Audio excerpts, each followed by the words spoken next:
It is white outside today. But in the shop, it's red. Red, yep, red. My favorite color. The old Super C is starting to be a real beauty. This is the point in the project where you really start to take pride in what you've done. In fact, I think it's a symphony in red. Today we're going to build out this section of the tractor right in the middle. Hydraulic unit, all the linkages, the pump up front, the piping. We'll get this all set. I had the touch control unit turned upside down while I painted it so I could get all the nooks and crannies underneath here, but we're going to have to lower it down and flip it to put it on the tractor.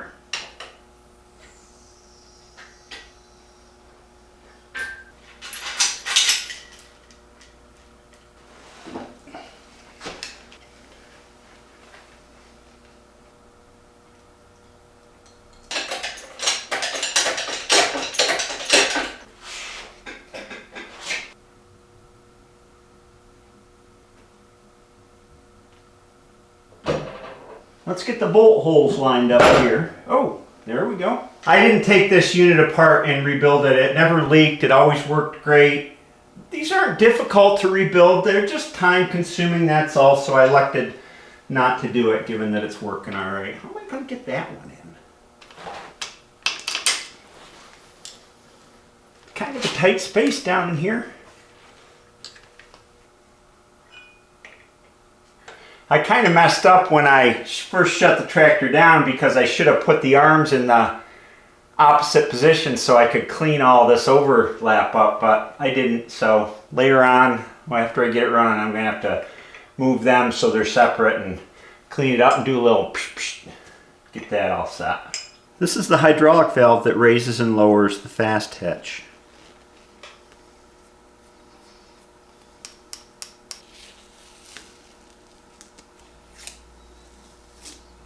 And it has some fittings that go on it in particular order. This one has to go on first so that you can turn this one on without hitting the housing.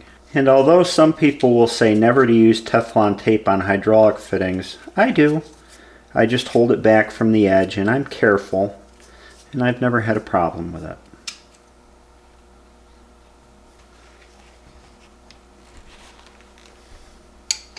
Got to be careful of the paint, you know.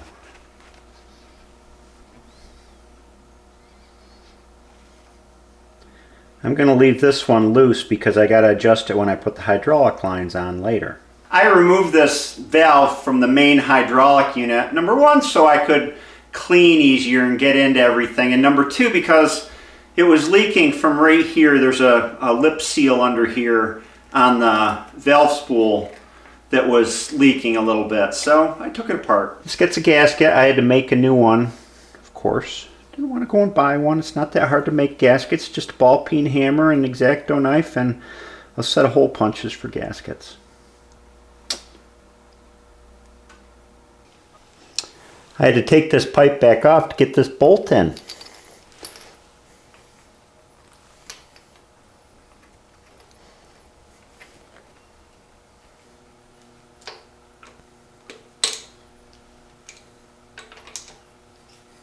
Now I can put this fitting back on, temporarily, again. Well, it'd be nice if I turned it the right direction, wouldn't it? And you gotta come out, you plug. Yeah, it'll fall on the floor.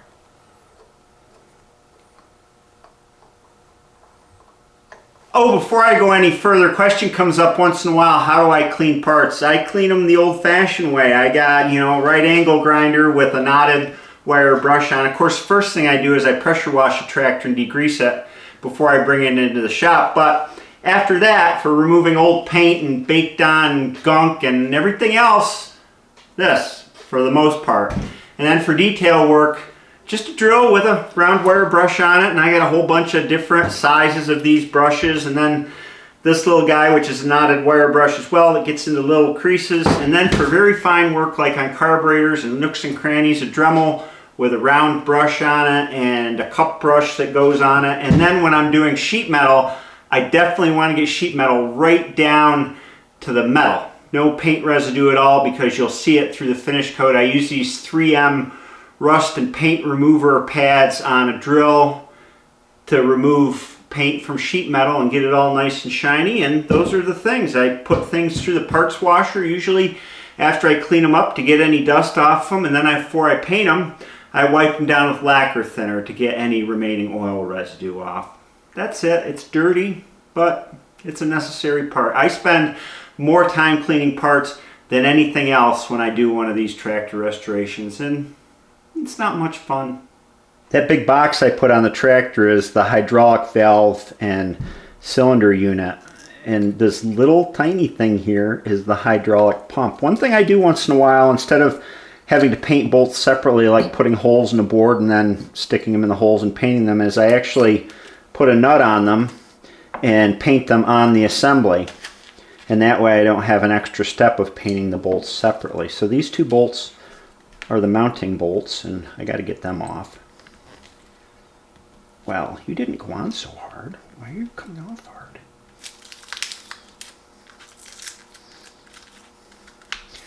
This is just like unwrapping Christmas presents. This is the drive gear of the pump that drives off of the engine timing gears in front. And that's why it's live hydraulics, because it doesn't drive from the transmission, it drives off of the timing gears on the engine. And this gets a gasket too.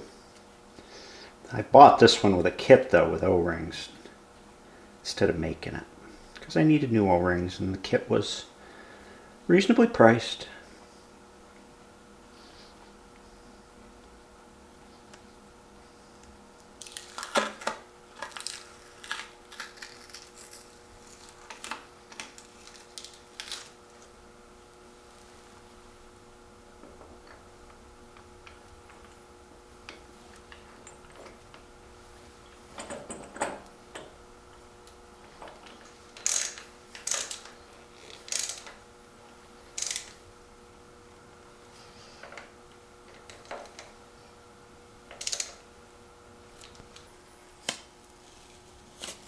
Now we have the pump in, and we have the thing that the pump powers, so we need the piping in between.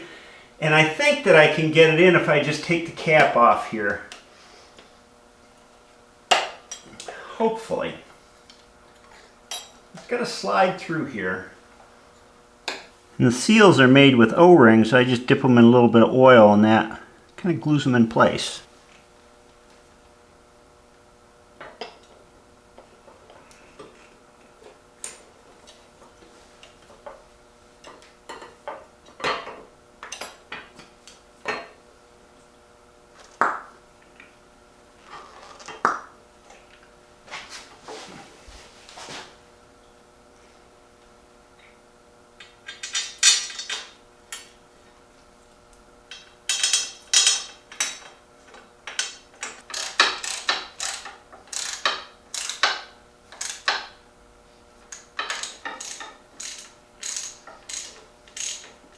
Oh, how's all this stuff gonna run?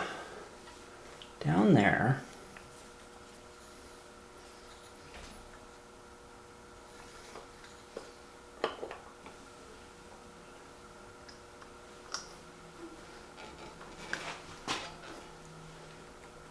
This is the touch control heat indicator unit, or in layman terms, it measures the temperature of the hydraulic fluid in the hydraulic system. We can put it in here. Remember, we left this loose last time, so it would fit right in. A long time ago, I won a drawing at Steiner. This was probably 15 years ago. Got picked at random for a $500 gift card to Steiner, and one of the things I got was this heat indicator gauge in the seat and some other stuff for the Super C. I was working on it at the time. Steiner wrote a nice article on their webpage. That was a long time ago. The sensor end of that heat gauge goes right here, and back in here is the filter for this whole unit. It's a fine wire mesh screen formed into a tube that goes in. And I took it out and cleaned it. It wasn't very dirty on this one. I had the pump in for cleaning. And the capillary tube for this heat indicator gauge gets a wire clip right here, if I can get the nut off. It's got to go on this side because I got a cover coming on over here.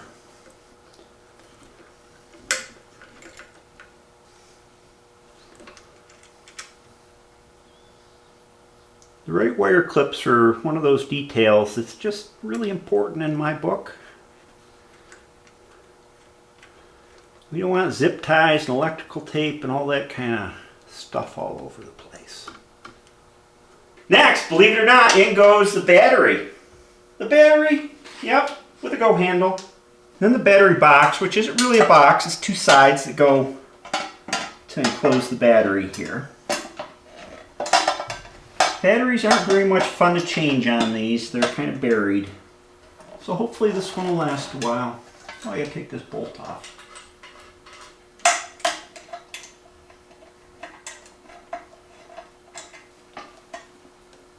Well, you're 9/16. I should have learned my lesson by now. I thought you were a half. Okay.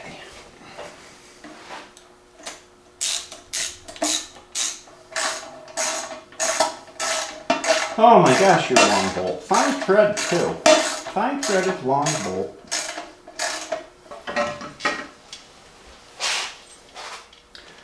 And now this side, I'm going to leave the clamps off that go on here until I get the hydraulic hoses run through. Well, you got to go that way. Round.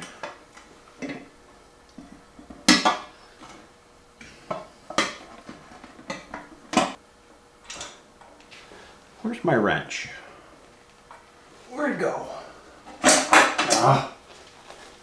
That's all we're going to do for the battery today. I got to go out and buy new cables, but now that the battery's in place, I can get the right lengths for the cables to have them made. Next, it's rods. We got lots of rods to put in, also known as linkages. I'm going to start with the fun ones, starting with the choke here. Just got to thread all the way through here. And it gets supported up here, this little clip. And a clip here that holds it above this fill port for the touch control.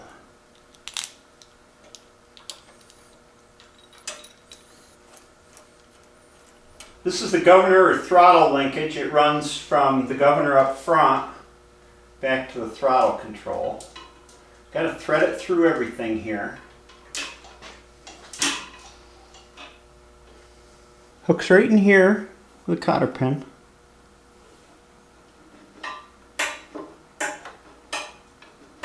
Now I gotta take this back apart. Unfortunately, it's nicely painted to get the rod hooked up on the throttle.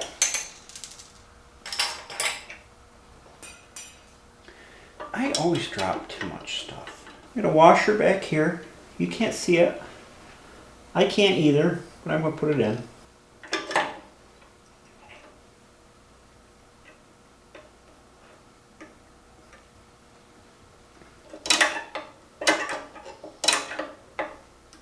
This is the left-hand touch control rock shaft linkage. It goes down to the control arm here, and then it controls this rock shaft right here. Right down here is where it hooks into the unit, and there's too much paint on the post. You gotta clean some off to fit the rod on. There we go.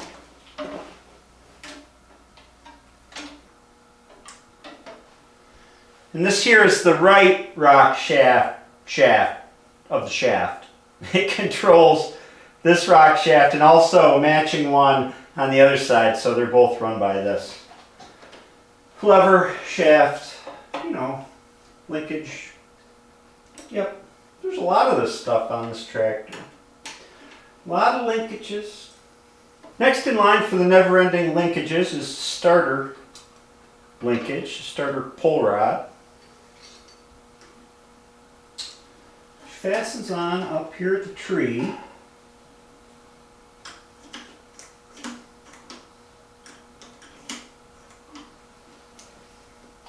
Everything's fastened with cotter pins.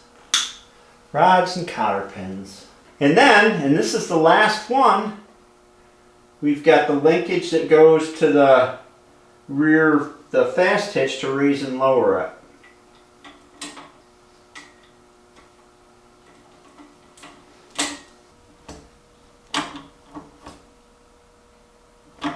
Last of all, this clip that goes on top of the touch control. The gas tank sits right here. I don't remember what this clip is for. It was there. I guess its use will become apparent eventually.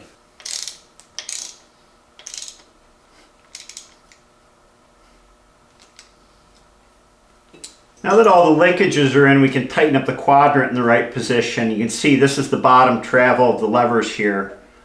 They should be even. This one may need a little adjustment later on, but so that's the bottom of the travel.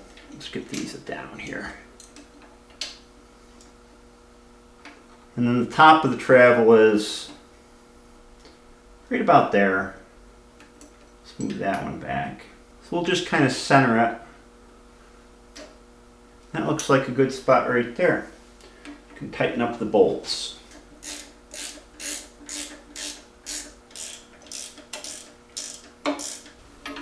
These are the covers that go over the friction mechanisms. Make everything nice and neat looking. Kind of, sort of. Well, maybe not really.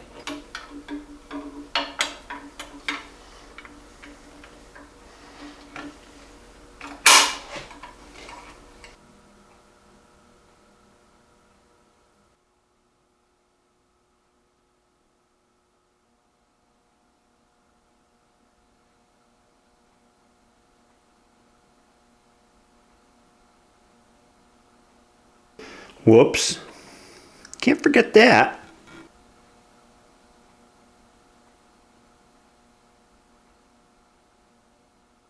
Original patina. Old paint, rust, galvanized. Versus new paint. Which do you prefer? That's it for this round of parts. We got the center section all done except for the fuel tank.